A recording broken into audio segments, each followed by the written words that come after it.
सुनो न में आप सभी का स्वागत है। हमारी आज की पहली कहानी है भाग्य की देवी।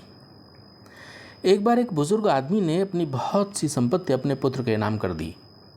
उसने अपनी वसीयत में लिखा कि उसकी सारी संपत्ति उसकी मृत्यु के बाद उसके पुत्र की हो जाएगी, और वसीयत करने के कुछ दिन पश्चात ही उसकी मृत्यु हो गई।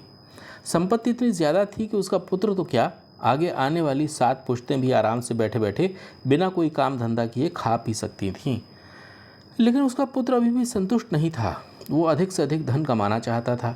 अतः उसने अपनी सभी अचल संपत्ति बेच दी और भिन्न भिन्न वस्तुओं की खरीद फरोख्त कर उसका व्यापार करना शुरू कर दिया। भाग्यवश वो बहुत कम समय में बहुत ज़्यादा सफल हुआ और शीघ्र ही पहले से अधिक धनवान हो गया। उसने इतना ज़्यादा धन एकत्र कर लिया कि दूसरे व्यापारी उससे ईर्ष्या करने लगे। कभी कभी दूसरे व्यापारी या उसके मित्र उसकी सफलता का रहस्य पूछते तो वो बताता, मैं इसलिए उन्नति कर रहा हूँ कि मैंने अपने धंधे को बहुत बारीकी से समझ लिया है और मैं कठोर परिश्रम करता हूँ। मैं अपने ग्राहकों को भी प्रसन्न रखना जानता हूँ। चूँकि उसने वास्तव में व्यापार में तरक्की की थी, अतः उसके मित्र और अन्य व्यापारी उसकी शेखीबाजी को सच मानते थे। अपनी इस सफलता के कारण उसमें बड़ा ही अहंकार आ गया था, लेकिन उसे फिर भी अपने धन से संतुष्टि नहीं थी। वो अभी भी बहुत ज़्यादा धन कमाना चाहता था। उसने व्यापार में अपने हाथ पैर फैलाने शुरू किए। शुरू में तो उसे व्यापार में बहुत लाभ हुआ, लेकिन उसका अहंकार बढ़ता ही चला गया और इतना बढ़ा कि भाग्य की देवी उससे रुष्ट हो गई। उसे व्यापार में हानि होने लगी। पहली घटना तब हुई जब माल से भरा हुआ उसका समुद्री जहाज़ डाकुओं ने लूट लिया। दूसरी घटना में माल से लदा हुआ जहाज़ अरब सागर में डूब गया। तीसरी घटना ने उसे बिल्कुल ही उखाड़ फेंका। उसका सारा व्यापार चौपट हो गया और वो दर दर का भिखारी बन गया। उसकी ये बुरी हालत देखकर उसके मित्रों ने पूछा, भाई तुम्हारी ये दुर्दशा आखिर कैसे हुई? इस पर उसने अपने भाग्य को कोसा और कहा, क्या बताऊं, नसीब ने साथ नहीं दिया। भाग्य की देवी उसकी ये बात सुन के बड़ी नाराज़ हो गई। वो साक्षात उसके सामने प्रकट होकर बोली, तुम सचमुच बहुत कृतज्ञ हो।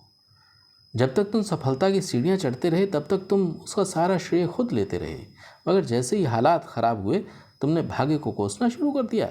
याद रखो, मनुष्य की कृतज्ञता तथा उसका अहंकार उसे ले डूबता है। मतलब ये कि घमंडी व्यक्ति का सर्वनाश निश्चित है। हमारे आज की दूसरी कहानी है चील की ताकत। एक दिन एक चील कहीं से उड़ती हुई आई और वृक्ष के एक डाल पे बैठ गई। उस डाल पे एक तोता पहले से ही बैठा फल खा रहा था। चील ने कभी किसी को फल खाते आज तक देखा नहीं था। उसने कहा, ओ तोते, मुझे बड़ी हैरानी हो रही है कि तुम फल खा रहे हो। अरे, तुम्हारी चोंच बहुत तेज़ और मजबूत है, तुम्हारे तो पंजे भी हैं, फिर क्यों नहीं हमारी तरह मांस और कीड़े मकोड़ों को खाते हो? एक बार मांस खाना शुरू करोगे तो बहुत ताकतवर बन जाओगे। तोते ने उसकी बात सुनी लेकिन कोई जवाब नहीं दिया और वहाँ से उड़ गया। एक दिन उस तोते ने उसी चील को कबूतरों की एक बस्ती के आसपास चक्कर लगाते देखा। कबूतरों की बस्ती के मालिक ने चील को देख लिया और इससे पहले कि चील किसी कबूतर पर झपट्टा मार के उसे उठा के ले जाती, उसने चील को गोली मार दी और चील मर गई। तोते ने ये सब देखा और सोचने लगा, अगर ये चील फल खाती तो क्या आज उसकी मृत्यु यूं होती? मतलब ये कि किसी की भी सीख को यूं ही नहीं मान लेना चाहिए। हमारी आज की तीसरी कहानी है सबक।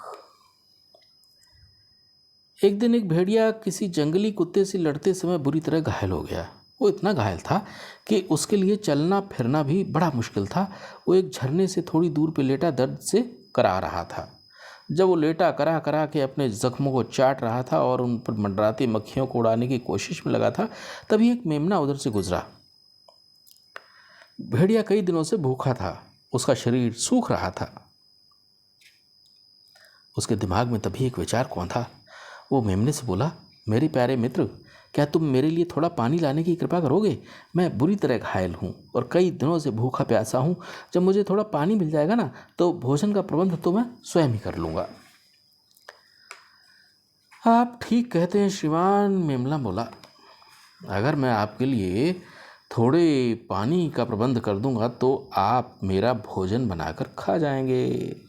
मुझे अपने भाई के परिणाम का पता है।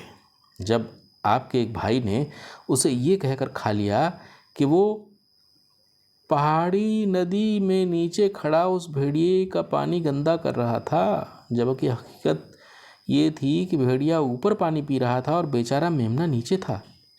मुझे अफसोस है कि मैं आपके लिए पानी नहीं ला सकता। अपने दुर्भाग्य का मुकाबला आप खुद करें। इस बार बारी आपकी है। ये कहकर मेमना वहाँ से चलता बना। मतलब ये कि दूसरों के साथ बीती घटनाओं से हमें शिक्षा लेनी चाहिए। तो ये थी हमारी आज की 3 कहानियाँ। अगली बार सुनो न में हम आपको और नई नई कहानियाँ सुनवाएंगे।